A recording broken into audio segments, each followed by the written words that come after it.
Hi everyone, welcome back to my channel. This is Gadget Lily. I made myself a sweater. Mainly, I will share with you the felting process that I use to complete this project.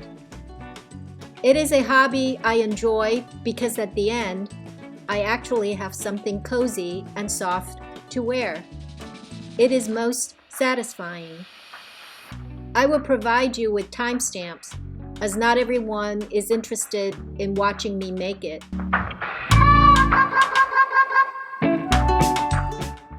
But I hope you will watch to the end, where I tried it on with a couple of different scarves. And there is a surprise guest model also.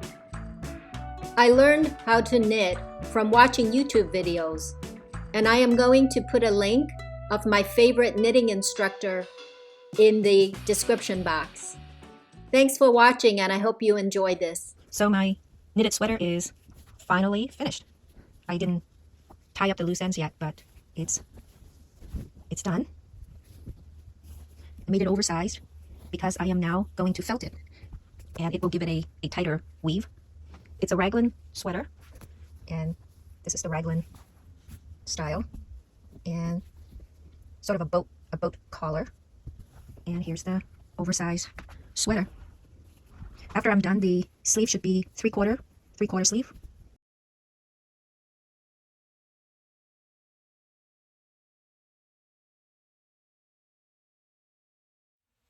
Here's the texture of the sweater prior to felting. It's a looser type of weave, just a regular knit stitch. So that's the texture, and you'll see it change after I do the felting.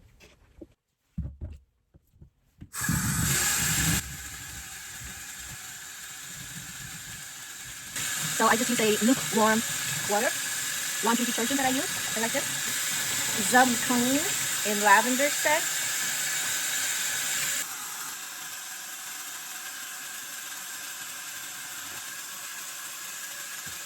And basically now you just agitate the sweater in the detergent water, and you just keep agitating it.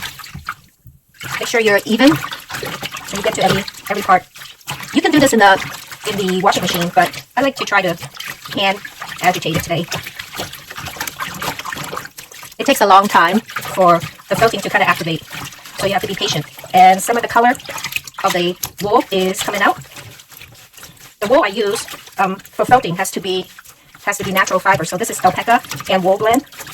You have to use natural fiber in order for felting to take place. It can have a little bit of synthetic, but the percentage has to be really low. It mostly, like the majority, must be natural. So you can knead it like you're kneading dough. The key is to keep agitating so that the fiber in the sweater will tighten up. You can just take the sleeve and just do this. I keep agitating. And then here's the other sleeve. I knitted it to be oversized, accounting for the felting, because the felting will shrink down the size. You have to figure out the type of yarn and the gauge yourself, because every yarn is different. So you have to do maybe a test first. Do a small square and see how much it actually shrink up, and then figure out the percentage. I don't have any specific pattern in mind. It's just a homemade sweater that I enjoy the process of making it, of knitting it and designing it and doing this felting process. So it really doesn't matter if it's not exactly. Sometimes I'm pleasantly surprised by the outcome. Just like I made another sweater earlier or last year in a different color, and it actually turned into a more fitted sweater with three-quarter sleeves, and it's shorter. I was very happy with it because I didn't know what it was going to turn out. You can feel it as you do the agitating, that the wool feels more matted to you, that it's becoming, the texture is changing. And you can feel around to see what part needs more agitating. Another part of the felting or changing the texture process is when you throw this sweater in the dryer. With that process, I do put it in a laundry bag so that it doesn't flop around in the dryer. I've been doing this for about 15 minutes. Definitely I can feel it in my hands that the material is changing. See now, it's all tightened up. You can hardly see the holes the spaces between the stitches because the fiber has changed. So I'm just going to rinse it out. Get rid of the soap.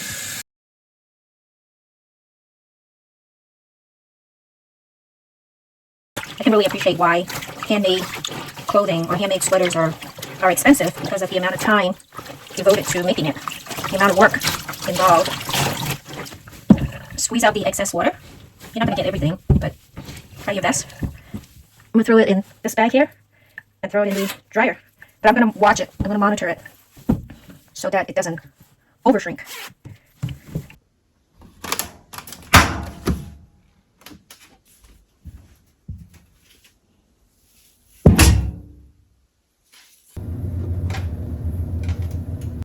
So we are going to check this, the first check.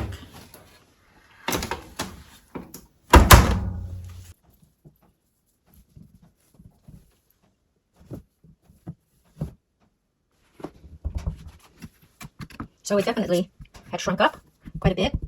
So here's the sweater. It's good to just pull it out a little bit, kind of stretch it back in shape. I think this is done. If I dry it more in the dryer, it will shrink too much. So the rest of it, I'm just gonna let it lay flat and dry, or hang it up on a hanger and shape it and then dry it that way. So here's the sweater. Very nice. I also have a little square. I'm gonna make a pocket. I'll see how it goes. Maybe I'll put a pocket on the sweater. And this is, I left a very long tail extra yarn for using it to sew it on. So before I sew on the pocket, I am felting it separately. I'm using, this square actually has two purposes. First is to do my gauge, see how much the sweater would shrink up. And second of all is to serve as a pocket. So I might add this on and use the long tail to sew it around and give the sweater a pocket. So for the rest of the time, I'm just gonna lay it down on the ground with a towel underneath, any flat surface, but I just put it on the floor with a towel, and I'm just gonna let it dry that way. And then you can pull and shape it. I already tried it on and it fits nicely. Once in a while, just flip it over and change the towel so that it can have another dry surface to absorb the extra moisture, the extra water.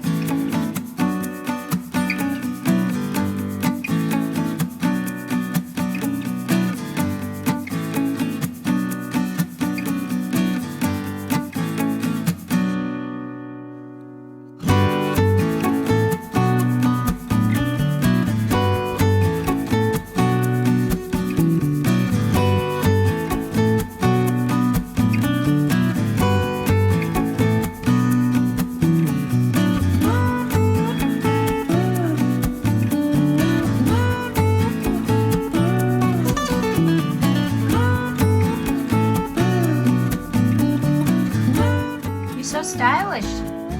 Hi, Tiny. Hi, Miss Tiny. You're very stylish. I like the way you wear your scarf.